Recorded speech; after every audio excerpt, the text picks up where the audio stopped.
Welcome to Corrective Consciousness, episode 159, the podcast where we explore the inanity of pop culture. I'm your host, vysethebold, and this is Lotus Prince and Dracologist. And we have another great show here for you. This time inspired by the shenanigans during the release of Doom 1 and 2, of all things that shouldn't be messed up. Doom 1 and 2 for modern systems, was certainly botched, by Bethesda in many, many ways. If you want to hear the entirety of it, please definitely go back to Reactive this week.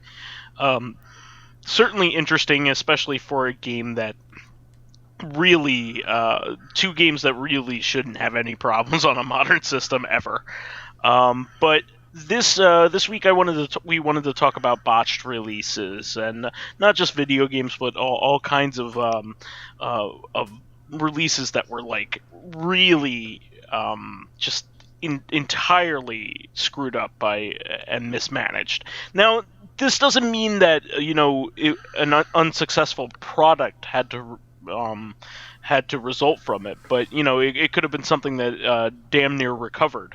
Or even became something great later on. I was actually going to mention that, like, Dark Souls 1 on PC was poorly handled, and then, like, a fan made it a definitive release on, like, it was something insane. It was within, like, I think within the hour, or certainly within the day. Yeah, it was a very simple release. Apparently it was related to frame rate issues and controls. And he fixed it in a matter of hours from the release, something like 24 hours within the release. It was already out and distributed. Insane, they could have easily done what he did if they knew the program. Actually, speaking of which, really and I kind stuff. of alluded to this in Reactive, but Doom 1 and 2, like the botched release, this was done by Bethesda, and I had said that Bethesda has a history of making crappy games. It's just that, not crappy games, but crappy versions of their own games. Yeah. It's just that it doesn't matter, because fan modders clean all of it up for them, which really shouldn't have to be a thing, but it is. But you know what fan modders can't do? Because the game is online and therefore not allowed to be modded, is Fallout 76. Yeah. So everyone's like, oh, this game's so bad compared to the others. No, it's the same compared to the others. You just can't have your fans fix it for you this time. No, I think there's a major content discrepancy with it. Well, there was no content in there, but like the shitty bugs were always there in the other Fallout games, and fans like dealt with most of them. Yeah, I mean, not to mention there was some company there was some company, and I'm sorry, but I forgot what company it was and even what game it was. But like, I think they had ripped off of Bethesda's engine or something that Bethesda had used, and Bethesda used as evidence in court against them that their bugs are the same as their bugs. And like, on one hand, good defense. On the other hand, it's embarrassing that is a good defense. Well, that is a way that you can identify things. It is, but like our consistently shitty products, and look, you took from our shitty thing. Like, I mean, I guess good for you for proving it, but like, I wouldn't go home and brag about that. It's a shame because they really have had some botched releases lately anyway, to begin with. And it's a shame because like they have a lot of potential. I mean, like a lot of people seem to like Prey in retrospect, the newer Prey game. But like an issue like this on a classic game that should sell like gangbusters. Like it's basically a license to print free money because like people want to play the original Doom and Doom 2 on a portable system. And on modern consoles, people will pay good money for those games, even though they've already bought them several times, just because they like going back to them. There's a reason why those games are classics. It's just like people will always pay an amount of money for like something like Mario Brothers 3. Super Mario Brothers 3. Some games just don't get old. Yeah, and I mean, even Mario Maker as an excuse for you to do all the Mario stuff you did as a kid, just like now do it yourself. Like like these games are endless. Yeah, exactly. Or I should say, I mean, there's 2 games, but their potential is endless.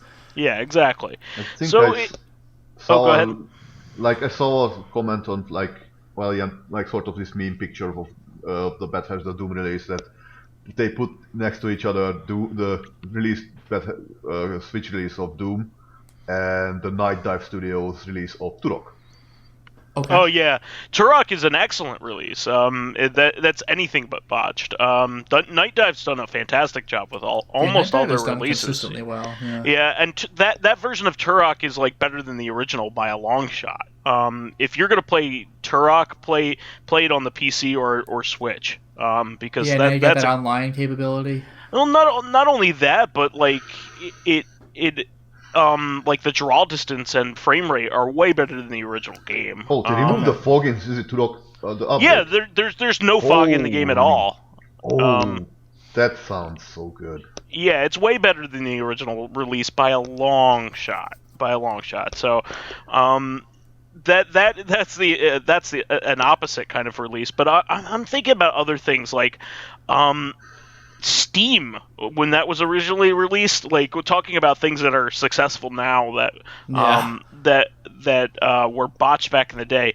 People were adamant to not use Steam when it originally released. It was like the only way that you could play Half-Life 2 when it released. Steam was back then what Epic is now. Like, if you want to play this game, you got to log onto our client, which still kind of pisses me off, by the way. It's just that everyone's becoming used to it. Yeah, but like I guess the major problem was like it wasn't like it was back then. It wasn't a storefront like it is now. That's true. That's true. It was just a client. It was meant to be a place where you could meet up with friends and play, like Half-Life mods together and things like that. The end result, though, is that the friends section of Steam didn't work for many years. There were like, I think it was 2 years before it got up and running, but there was very clearly like a friends option on it, to try to friend somebody, but every time you clicked on it, it just wouldn't work. Like, why even have it in there if it doesn't work? Like that's my big question. Yeah. It's stuff like that. The infrastructure obviously, would get there. Now it's a pretty good hub of in order to use to connect with other people, but back then it was terrible. It was really, really bad. And there was not an advantage to connecting to it at all.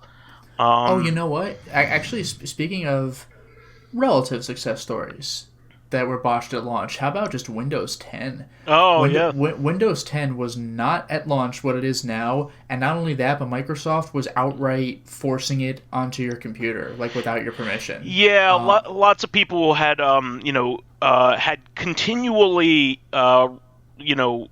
declined an update. The free update for a really, really, really long time, and then eventually it just kind of just started up without your permission. Yep. And even like there was even famously like a streamer that was going through it that was streaming at the time that it forced the update to go live. Yeah, that is some bullshit. That is ridiculous. I think I heard some sort of lawsuit there, which was some woman machine was compromised because of the Windows 10 update. I'm sure. Yeah, I mean, like, not every computer is designed to handle Windows 10. Like, even the computer I'm using to record this podcast right now, it's like a Windows 7 or Windows 8 machine. Like, it can run 10 okay, but like you're probably better off with a different computer. Fortunately, though, nowadays there aren't too many complaints that you can make about it. No, I actually quite like Windows 10 now. Yeah, it's what Windows 8 really should have been. Exactly. Like, that incredibly dumbass decision of putting a mobile Windows on your non-mobile devices? Like, Windows 8 would have been great on a tablet, but like on a desktop PC or even like a laptop that's not touchscreen compatible, it's just irritating. So Windows 10 goes back to form, I think, and it's Windows 7 but better. Although, there was some sort of news that one of the updates was deleting files. Microsoft always fucks up their updates. I don't know what it is. Yeah. I don't. That might have also been an edge case too. The funny thing is everybody forgets this, but they had like the Metro interface and all that other stuff that has basically become vestigial, and like the Windows Store. I mean, the Windows Store is still there, but like it's not as intrusive as it used to be. Yeah.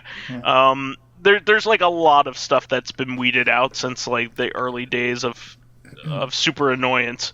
Yeah. So it's a lot better now, but that's just an example of something that eventually recovered. And I guess fortunately for Microsoft, they just had such deep pockets that they could deal with that kind of thing. But I mean, I'm just thinking also of Final Fantasy XIV. That game had to be entirely remade. that is an extremely rare case where the developers publicly apologized for their shit game. Like, that never happens. People were playing the predecessor way more than the new game. People were playing Final Fantasy XI way more than 14. Yeah. And it was because 11 was just a much fucking better game. Oh, you know what's funny is Mr. Ryu told me that the shit original version of FF14 is, like, canon in the FF14 universe. There was like some sort of like apocalyptic event that happened where like they destroyed the servers and everything. A Realm Reborn is what it was called. Well, exactly. And the funny thing is, like, if you had played the original game, like, they gave a shout out to all like I forgot what it was called, like all the heroes who like died in the tragic disaster or something, like, and it shouts them out for like continuing to play their shit game. It's actually like it's probably the coolest thing that Square Enix could have done, and like it's handled in a comedic way. But so like they certainly made it right. FF14 is killer now. But, like, it's that was not a good launch. It is currently the other than WoW, the only other MMORPG that can survive on a subscription model. It is, and honestly, I hear more people talk about Final Fantasy XIV now more than WoW. It's more in the zeitgeist. Wanted if you to ask say me. that this reboot thing that with the world is it's kind of reminded me of Age of Sigmar, when the old Warhammer universe was similarly wiped off. Oh, really? It was a sort of a lore reboot. Oh, wow. A lot of people didn't like, but here is not there or here. Because it's funny because in FF14's case, it was like a real life reboot, and they were like, let's make it into the lore. Well, the funny thing is, in comic books, this happens all the time, where they just go, hey, we want to simplify like the universes, we want to make it more like user, new reader friendly, that kind of thing, just like to simplify everything or unify things. They do that all the time. They do it like every 10 years, I would say at this point, in most of the universes, and like the DC has done it more times than Marvel, but because DC was like the originator of it. Crisis on Infinite Earths. Yeah, it was Crisis on Infinite Earths. Was the very first time DC had like gone nuts because they have like all these parallel worlds, multiple Earths, where like they had like a million different Superman characters that were all Superman. They were Kal-El. They just weren't maybe the primary one, and they all had their own storylines and all this other bullshit happening with them, and it just got so confusing. Well, it's like Spider-Verse, where like that's the plot of the movie. yeah, exactly. Comic book, this sort of alternative storytelling in comic books is unfair. These are what ifs. Yeah, exactly. The difference is that something like Warhammer, where it's a consistent universe that people use for wargaming and storytelling and engagement and stuff like that. It's a little bit more iffy if it gets wiped. Yeah, for sure.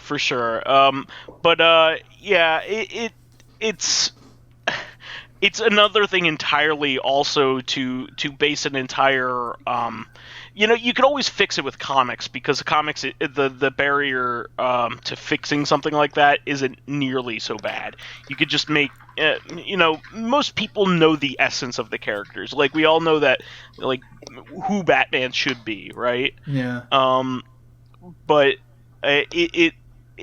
you could easily go back to the essence of Batman being with Robin, right, or something to that degree.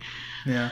But just like you can in movies too. But I think it's really interesting where you have to reboot an entire game, online community and all, because it just wasn't successful.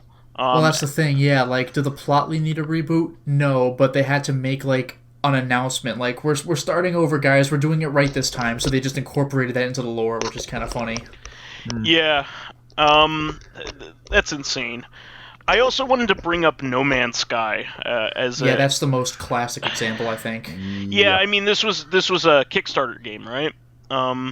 Was No Man's Sky a Kickstarter game, or was that was it just an indie title? I forget. But I don't remember if that was a Kickstarter title. I just remember, like, the hype was unreal and the marketing was, like, objectively false. Well, not entirely, and I'll say why. Some of the I think it was like the lead programmer came out and said, like, you could do all this stuff, and the game released without any of those features. It was kind of like a bare bones kind of thing, and people were hating on it. At this point, right now, today, the game has a lot of those features they promised. Yeah, it's pretty cool, yeah. So actually, if you go into that game right now, it actually has a ton to do, and people are there's a large fan community that loves the game, and there continues to be updates to it. It's kind of definitely a service in its own right. And people are actually really enjoying it nowadays. But, like, when it came out, it didn't have, like, half of the things they had been talking about. And the big problem was that they didn't communicate and say, hey, the game is going to start off like this, but it will eventually have all of these things, and we have planned releases, and have communication on it. They just released it and didn't say anything. They released it and people were disappointed, and disappointed. It was bad enough that they were actually sued for false advertising. They won the case, but, like, whoa. Yeah, really. The problem is that this is a sets a bad example that we can just, we're going to sell you the bare bones skeleton, and we're just going to update and update and update. Well, yeah, that's what I said in Reactive. Todd Howard's not the No Man's Sky guy, but he said it's about what the game becomes. Like, no, fuck you. Like, finish the game before you release it. And I'm not talking about DLC. I'm talking about finishing your core game before releasing it.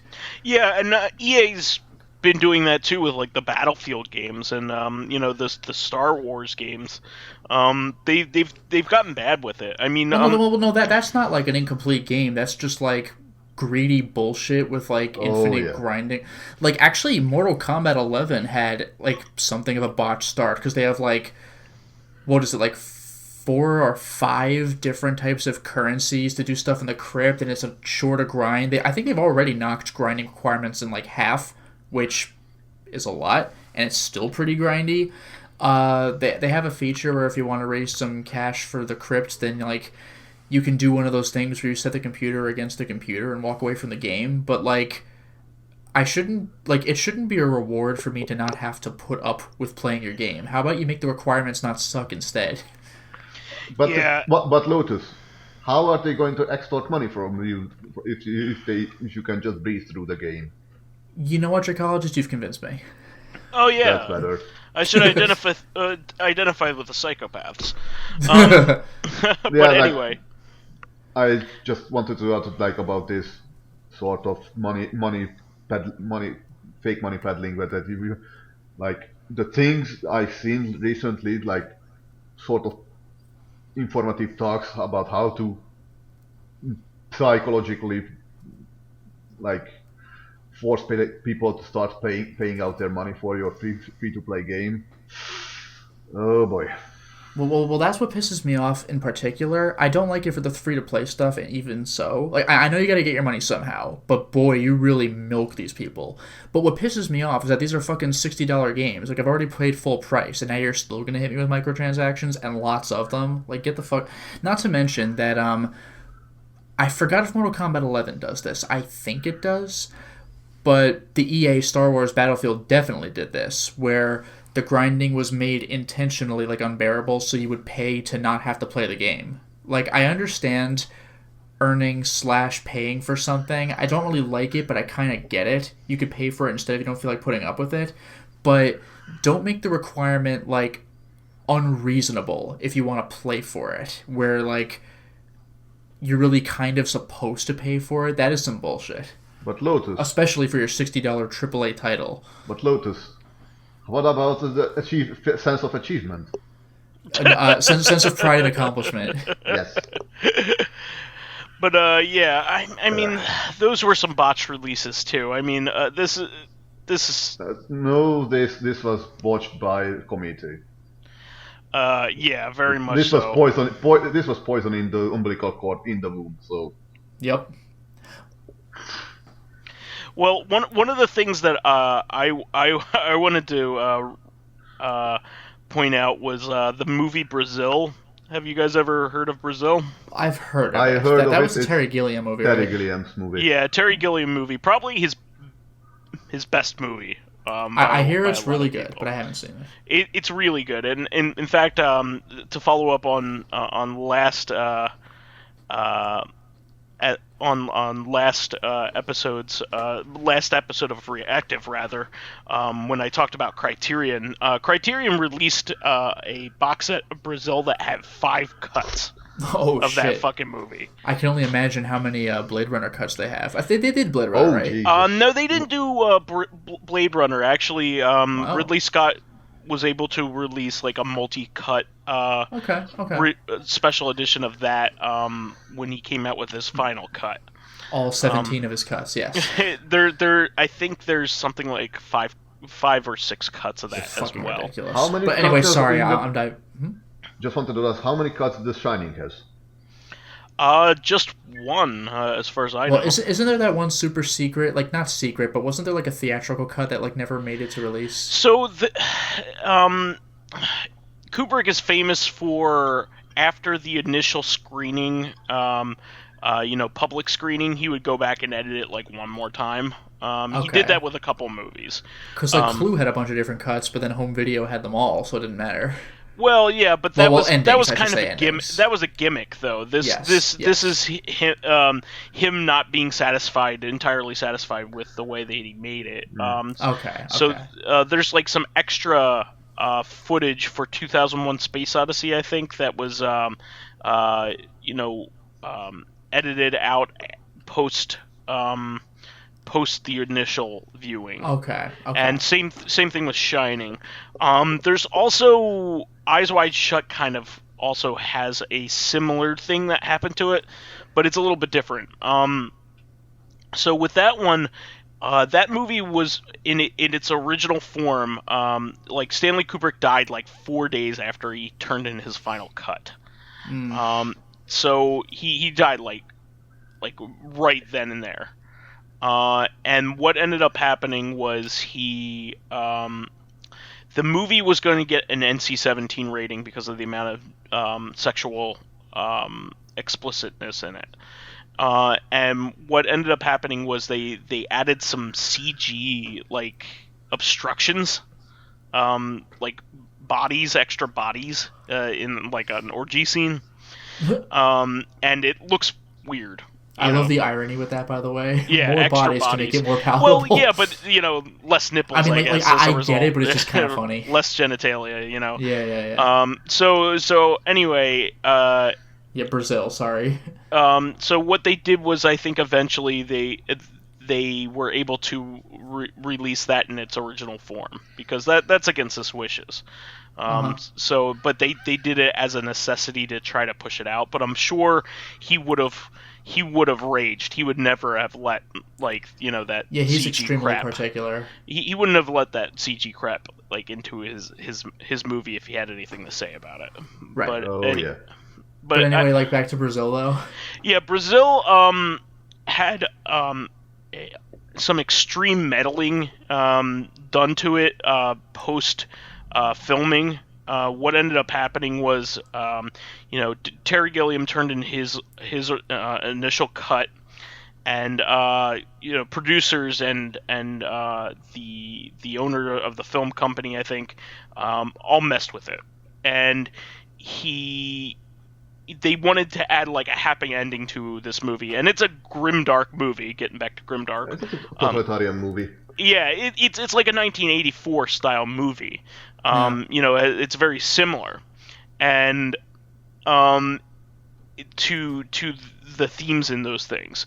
So making it happy, despite of what you may want, goes against the entire point of the movie.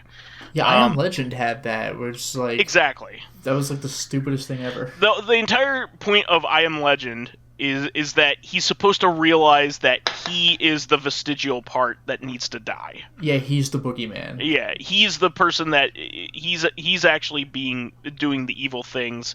He's the monster. It's like a Twilight Zone episode. It's supposed to be like that. Not everything's fine now. I cured everybody. That's stupid. But anyway. Terry Gilliam took out an ad in Variety at the time, which is the most trusted trade magazine at the time for film, and he basically trashed the entire release of the movie shit. And be they stole my movie, this and this and that and that, and people didn't get to see the original release of the movie. I mean, it wasn't a super popular movie at the time anyway, but at least it had some clout. Terry Gilliam is a name that people in the know recognize. I mean, he's formerly of Monty Python, so there's something to it, to his name, and it just was completely botched as a result. He did made Time Bandits, right? He made Time Bandits. He made a recent movie, actually. Didn't you like Brothers Grimm? He made The Brothers Grimm, which is probably his most mainstream movie, but a lot of people's least favorite. I heard it wasn't great, but I remember seeing commercials for it. He made 12 Monkeys. I did see that one. I like that one. Yeah, 12 Monkeys is quite good. They had a With TV show based Brad off of Pitt. it. A TV show based off of it. I never saw that. The Fisher King, which a lot of people believe to be one of Robin Williams' finest performances. I've never seen it, but I hear it's quite good. He also made The Misadventures of Baron Munchausen. That was a very cheerful movie, I think. That's Terry Gilliam. No, it's a very cheerful. Oh yeah, it's quite good. It's has a similar feel to The Little Prince or Never-Ending Story, very whimsical. Yes. That's a fun movie. I recommend that for anybody trying to get into Gilliam films. Should watch that first. I also recommend watching the cartoons because those were very fun too. And then you'll find out what Munchausen by proxy means, and then you'll be very sad.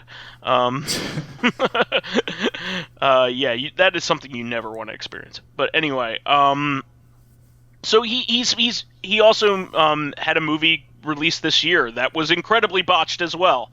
A lot of people have commented over the years that Terry Gilliam films are great. Making a Terry Gilliam film is one of the worst experiences ever. Yeah, I heard. Doesn't he have hasn't he been trying to work on, what was it, Don Quixote or something? So yeah, that was the movie that just released this year. It actually came out. Was The Man Who Killed Don Quixote. He's been trying to make this movie for 25 years. It's something insane. It's like Bubba Hotep. You just can't make that movie happen. Well, what ended? No, Bubba Hotep came out. It came out, but boy, was it a struggle. Yeah. What ended up happening was there's actually a whole documentary on it called Lost in La Mancha. That's pretty good. So like basically all this bad stuff happens to Terry Gilliam all the time. Like while he's making his movies. So like the guy who played Don Quixote in the movie passed away. That was like the major thing. It also something very similar to what happened with Mad Max Fury Road. They were out recording something in Spain, and they had a like landmark like rainfall, and it didn't the landscape didn't look the way he wanted it to anymore. Yeah. So where are you going to find another desert in Spain? You know, like, yep. There just isn't another one. You know, that kind of thing. So, it just like shit happened. So he had for a long time it was like considered to be one of the movies in development hell that would never get out of it, and like he actually released it this year. I saw it in the theater. It's actually turned out pretty well. He made it with Adam Driver rather than Johnny Depp as he had originally made. But I mean, he's also had other botched releases. He was also making a movie when Heath Ledger died. He made it halfway through the movie. He was the main character. He was the Imaginarium of Dr. Parnassus. Oh, that one. Yeah, and so he had to finish the movie with Johnny Depp. Jesus Christ. Yeah. So he had to make up a reason. Thankfully, it was a fantastical movie, so he could make up a reason why his appearance changed. Well, you know what that reminds me of? Although this was way stupider, like The Room. Like, I'm not going to say that a botched release. I mean, everything in that movie was a fucking botch. But like, the part that cracked me up was that there's a guy that we only realized years later was probably a replacement for one of the other actors in the movie. Peter. Yeah, Peter. No. That Peter, the guy was like, "Well, you always playing psychiatrist, Peter," or whatever. Yeah, like the guy with the glasses, right? Yeah, and then he just like, I guess he pieced out of the movie, and toward the end of the movie, when they're at the party, some guy you've never seen before goes up to Lisa and he's like, "You're making a big mistake." You're like, "Who are you?" And like, I think that was supposed to be like the Peter guy played by a completely different actor, but like, it's just some new guy we've never heard of just shows up. It was really bizarre. Yeah, when me and my fiance went to the screening of The Room, there were people like yelling at the screen, "Who are you? Where did you come from?" Well, yeah, like when I first watched the movie with my friends, we were like, "What?" Like it was just baffling. Like, who is this guy? And he's never brought up at all. Probably because you're supposed to know who he was, because I bet you he was supposed to be Peter. It's like, it's hysterical. It's just great. Like, people were just screaming at the screen every moment he was on. It was amazing. Every one moment he was on, but still maybe showed up in the background or something. Yeah, but exactly. It's a riot. Oh my god! If you even just reading The Disaster Artist, everything about making that movie was just like a total, I love that book. Like flying by the seat of your pants. How come the car flies away at the end? Maybe he's a vampire. Maybe he's vampire. What? How will that affect his car? That just raises more questions.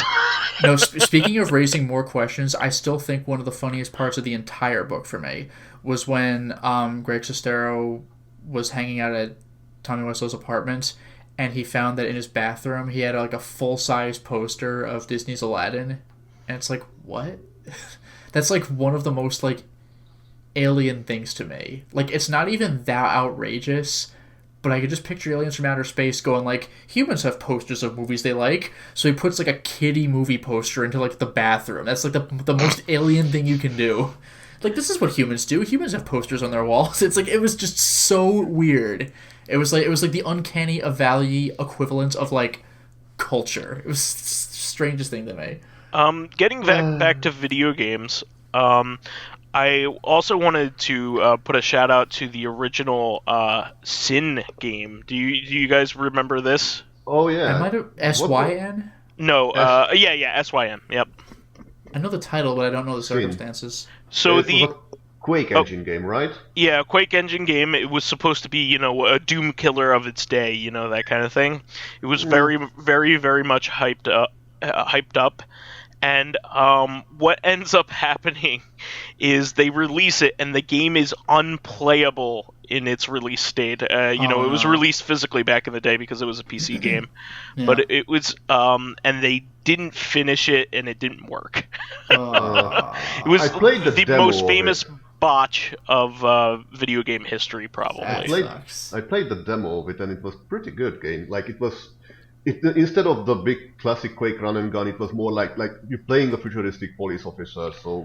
But like you have to carefully go around corners, do clever headshots, calculate, sort of estimate what kind of firepower the enemy has. That's and cool. So it was, and you have to also careful with the civilians around. Yeah, and it also had like a re-release. They tried to reboot it with the Sin episodes back when like it was trendy to make a episodic game. Yeah. And I don't think they made all the episodes. Oh, come because on! Because it wasn't popular. So. And by the way, that's why you don't do episodic games. If you're gonna make a game, then make a game. Yeah. Episodic games. I mean, we've been burned several times with that. D4, Dark Dreams Don't Die, right? Yeah, episode 1's pretty cool, and that's it. Wet Dreams Don't Dry. Yeah, I still can't believe it exists. Yeah, very gross and also a real thing. Yep. Jesus. Why would you, of all games, why would you parody an obscure, like, an unsuccessful sweary title? Yeah. The kids will love this one. It's so weird to me. Yeah, Jesus. I can understand why Toby Fox would be in trouble with his projects. Toby Fox? Like, yes. the Undertale. Undertale guy? What about him? You know that he actually put out a free-to-play game called Delta Room. Yeah. Yeah. There's nothing wrong with that. Yes, but that was supposed to be episode 1 for us. I don't know what he's spending. Yeah. Oh, yeah, but that's coming. That's coming. Mm-hmm. He has money to spare. He'll be okay. It's not like he's. I think he's like a bit of a workforce problem. That like is like he said he has trouble he might have trouble with graphics, more advanced graphics and coding. Okay. Or the worst, even running out of ideas. Well, I mean, he'll come up with something, I'm sure. By the way, I just remembered. This wasn't like, well, kind of, yeah. Like the Xbox, I think it was the Xbox One, and like the PS3. The PS3 was grossly overpriced, and like nobody. That was like very $600 fucking. I forgot if it was the Xbox 3. I think it was the Xbox One, where Microsoft was saying that you couldn't play like used games on it, and like you had to be online all the time, and like Sony won that year's E3 conference by like. And the gaming generation as a result. They didn't even really talk about what their console did. They talked about what it didn't. They were basically like, well, you were at the Xbox panel, right? We're not doing that shit. And like everybody cheered. Like that was their entire panel.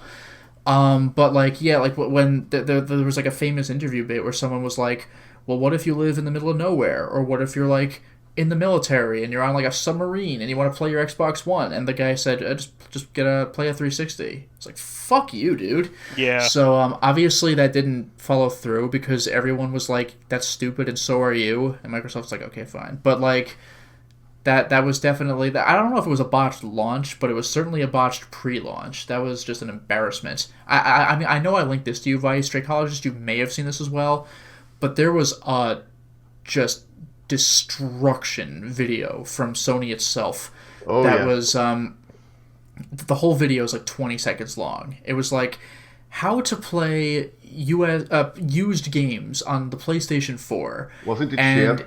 Yeah, how to share games on the PlayStation 4. Step 1, and it showed one person handing his disc over to another person, and he goes, "Thank you," and the video is just over. It was like, oh my god, it was the sickest burn ever. I mean, you can call back to the PS3 again. It was much more expensive than its competitor, and its competitor was doing well. So it wasn't like, you can make a case for it. It was having well. The case was that Blu-ray was brand new. And the Xbox 360 was not Blu-ray, but like I don't want to spend $600 on my video game system. Like, just get a 360. Like I've mentioned this before. I forgot if I said this on the podcast, but I know I've told you this one before. Was one time I was at GameStop when the PS3 was down to $500 and my local GameStop had just picked up like a new supply of like 10 of them. And they knew perfectly well those weren't going to sell. And the guy at GameStop was just calling out like a freaking barker at a carnival, like, get your PS3s, like $500, get all 10 for $5,000. It was funny as hell. It's like, what do you think's going to happen? They also made several other mistakes too.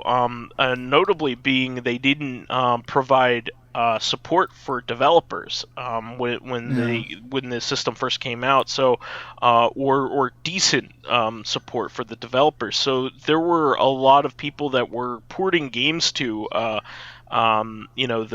PS3, which was technically a more powerful system, but it was just so foreign because it was a cell processor rather than that's why Bayonetta, like the worst version, is on the PS3. Well, that's common for the time. I mean, a lot of the PS3 versions were down ports.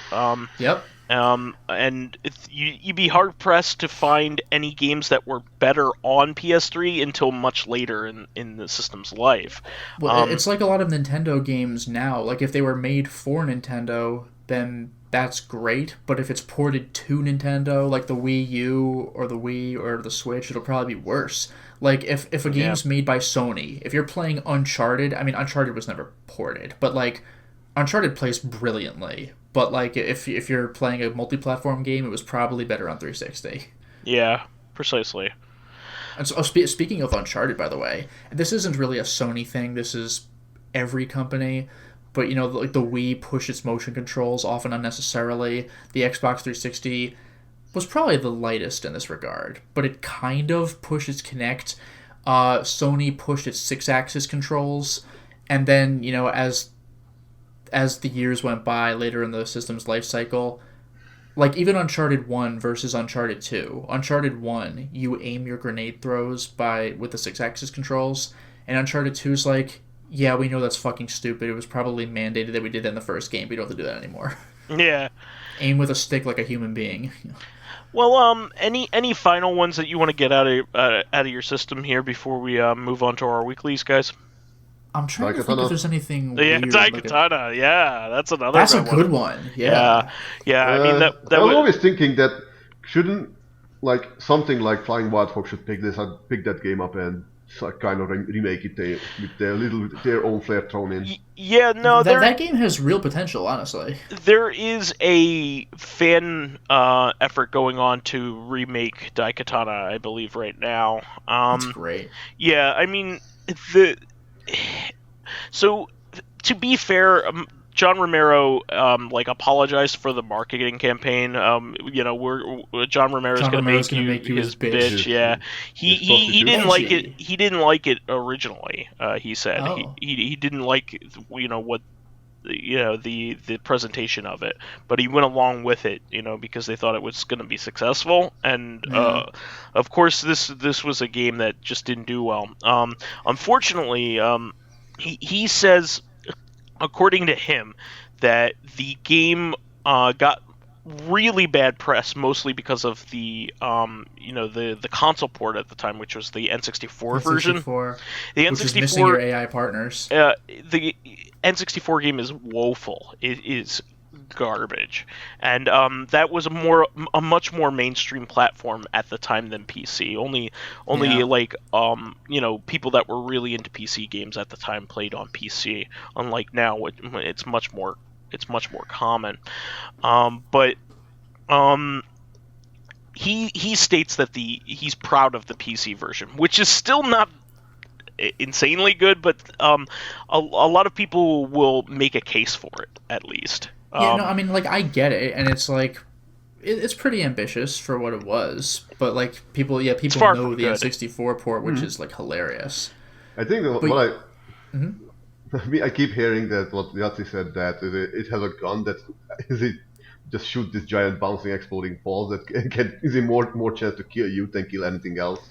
Yeah, it sucks. Getting hit with their own ammo is pretty bad. Also, the name translates to just big sword, which is really stupid. Oh yeah, Daikatana. Yeah, that's kind of funny. I think sword is not katana, but it's just a large, like long katana. Well, no, I mean we know what like if you say katana, you definitely get a picture in your mind, but I think katana just does kind of mean sword. Yeah, it is the Japanese word for sword. Ken is the sword, no? Ken is a fist. Ken is yeah, like Tech Ken is Iron or Fist, punch. which is why you have the Iron Dachi, Fist tournament. Or wait, no. Dachi is sword. Well, I know that the no dachi is like basically a super long katana. I don't know about just regular dachi. Udachi is big sword, Kodachi is short sword, Udachi is field sword. Nodachi is field sword. Yeah, the no dachi just looks like a comically long like Sephiroth Either katana. way, it is the most common sword when you think of Japanese iconography, right? So I still love that line from Samurai Cop. What does katana mean? It means Japanese sword. It's like the goofiest line. Like, what? It's really good. But yeah, that's another good one. Very, very much a botched release. But we should move on to our weeklies here, sure. Lotus. Alright, so we have a couple of comments. Living Corpse says, I enjoyed the Venom movie, but was let down at the lack of exploring the psychological horror. Yes, it's actually happening. Yes, he is actually hearing Venom's voice in his head, but I imagine being fused with a symbiote would have some effects on Eddie Brock's mental state, which was already unstable before he became Venom.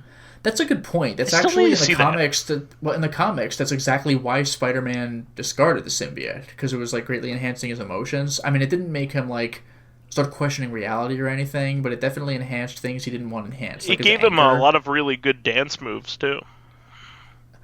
Sure did. Nice. Everybody's favorite scene is that jazz club. I love that Spider-Verse was like called that out. And so we don't talk about that. That was like the funniest thing. Also, Dracologist himself on the cast right now had a comment. I love think that in turn for Dante, the guy who made SMK, made DMC3's Devil Trick Reforms and Demons. As for Beautiful Joe, done by the same guy, Sue, and Oh Man Bow. That was a short and a half. Duke Nukem is this is a good point. Yeah, Duke Nukem is a reference fest. One reference cameo that comes to mind is from Dust Elysian Tale. I never played that one, but in a game you can rescue, or in that game you can recognize.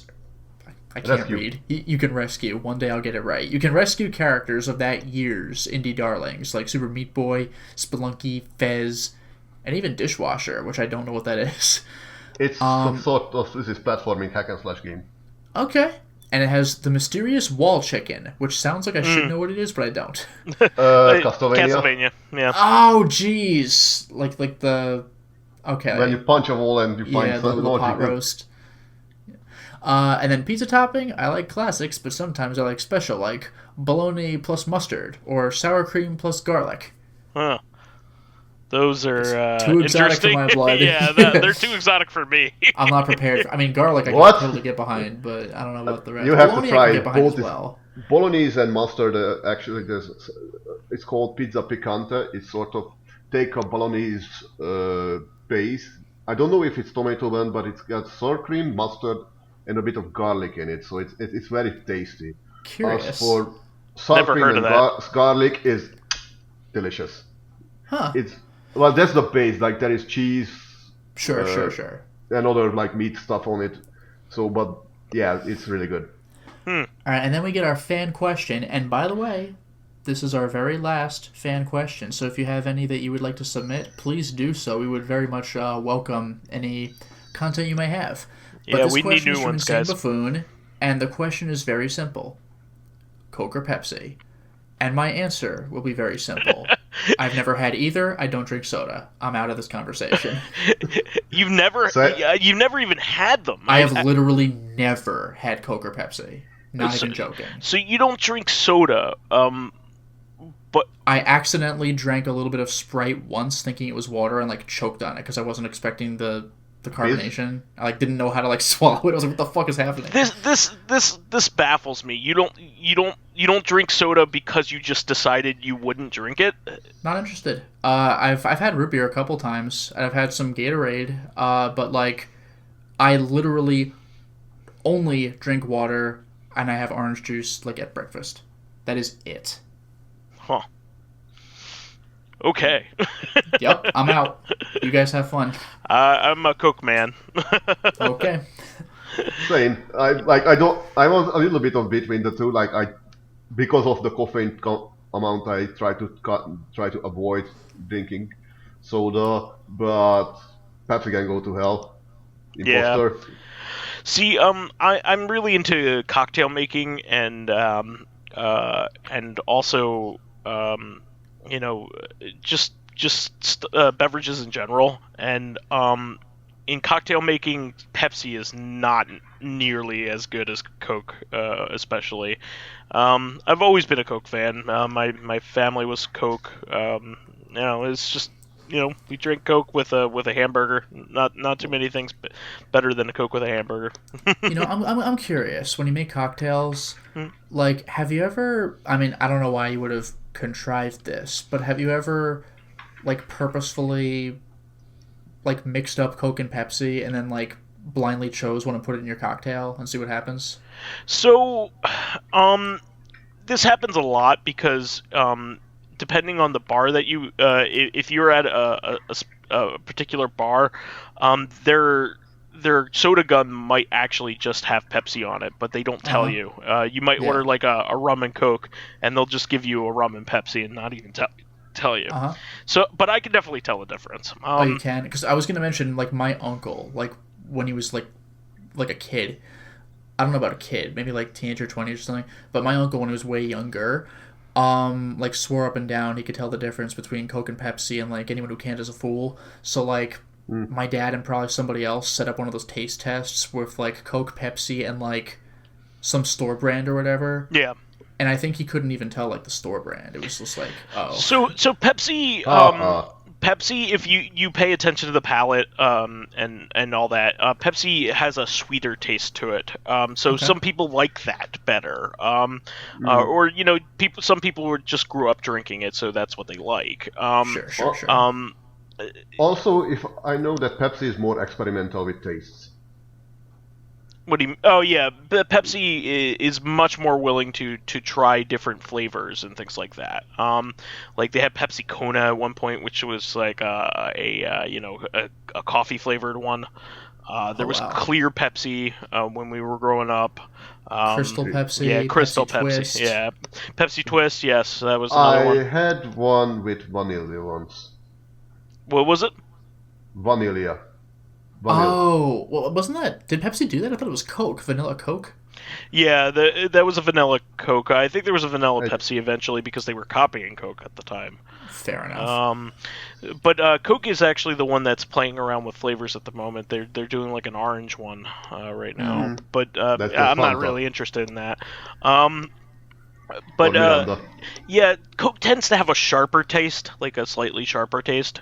So that's why it's really good for cocktail making, because you typically don't want a super sweet flavor in a drink, unless it's meant to be that way. When you're drinking like a whiskey and Coke or rum and Coke, you're gonna want to prefer the sharper taste, if you ask me, to complement it. So it's really a preference thing. The Coke is the leading beverage anyway, so there's a reason for that, I guess. Coke's so big that in some regions, like, that's just the word for soda. Like, you know how some people would say, like, give me a Kleenex when they mean, like, a tissue? Yeah. Even I say what kind Band-Aid. Of Coke? Yeah, exactly. Yeah. Just give me a Coke. Like, even I, to this day, I'll say Band-Aid instead of bandage, or Jell-O instead of gelatin. Sure.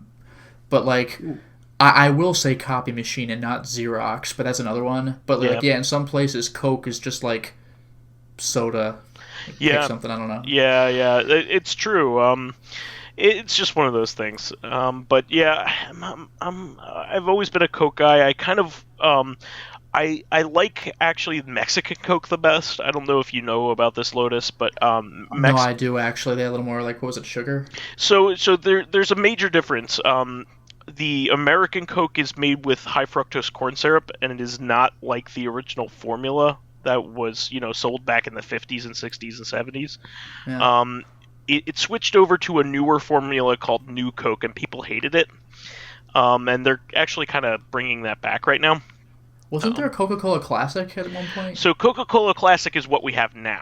Okay. So it is closer in taste to the original formula, but it uses high fructose corn syrup instead of cane sugar. I remember my cousins would troll their mom, just like they always like to do that anyway. But they would just troll her by like just at dinner, like, could you please pass the Coca-Cola Classic? And it's like just you don't annoying need to enough. Say that. You don't need to say World Wide Web dot. Yeah, exactly. It's just kind of, it's not really that annoying, but it's more annoying because they're like, you know you shouldn't be that bothered, but it's just kind of irritating. Please pass me the Coca-Cola Classic. Yeah, nobody says that shit. But Mexican Coke tastes like the original formula. So it's just one of those things. You could buy it in the States now too. Mexican Coke. I think I've seen, like, just interestingly, like this morning I saw a picture of all the Coca-Cola glasses placed one next to the another from all the ages, and said like the first bottle was this very almost like an old class, like a medicine bottle or something like that. Yeah. And it's like someone writing it that like looks like the first Coca-Cola bottle would give me the power to shoot cravens out of my hand. Yes, it's right.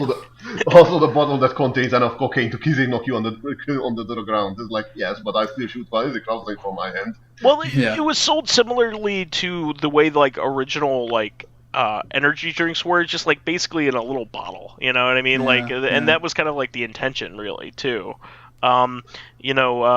Japan still kind of sells energy drinks sometimes as like little bottles, with vitamin-rich, caffeinated drinks. I tend to like one particular one called Orinamen C. I really like that one. I can't stand energy drinks. Well, this one is a little bit different. But for the most part, I don't drink energy drinks anymore. I used to drink Red Bull on occasion, but not so much anymore. You know what I like? The fizzy tabs. There was a it's still a brand called Plus, like zit one of the eng, and it was from a company called Pharmavit, and it was almost like it was this vitamin infused fizzy tab, like seltzer tab.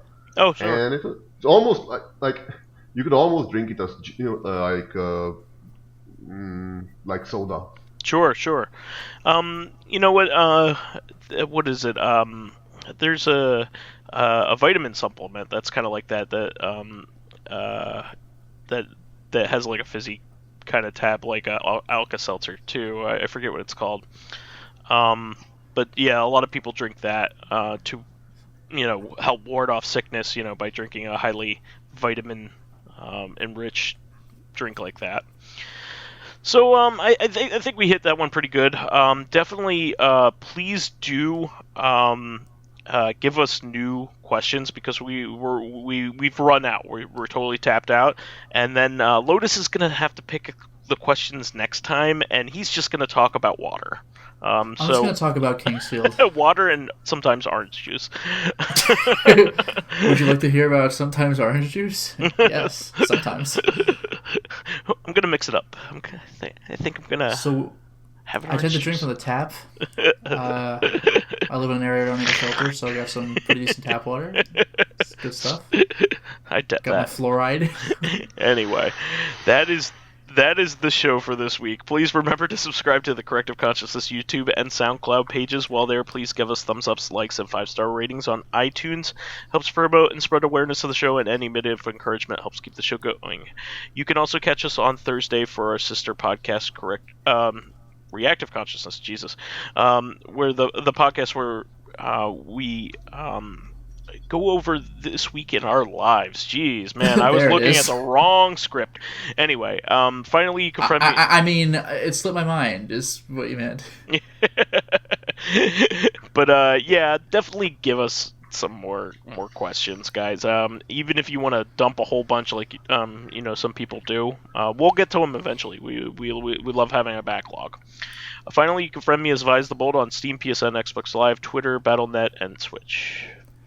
And you can follow me on my YouTube channel, Lotus Prince. You can hit me up on Twitter at Lotus Prince. And finally, if you are interested in seeing my videos early, getting in on exclusive live streams, selecting upcoming games for me to Let's Play, or getting involved in Discord conversations with me and other patrons, then perhaps consider swinging by my Patreon account, which can be found at patreon.com/Lotus Prince. And you can find me on Skype, Steam, and in Discord, the lair of the Crocosquirrel, and since the Castle Fat Orban. All right. Well, we will catch everybody on Tuesday for another episode of Reactive. Have a great week. Until next time, everyone. Good night.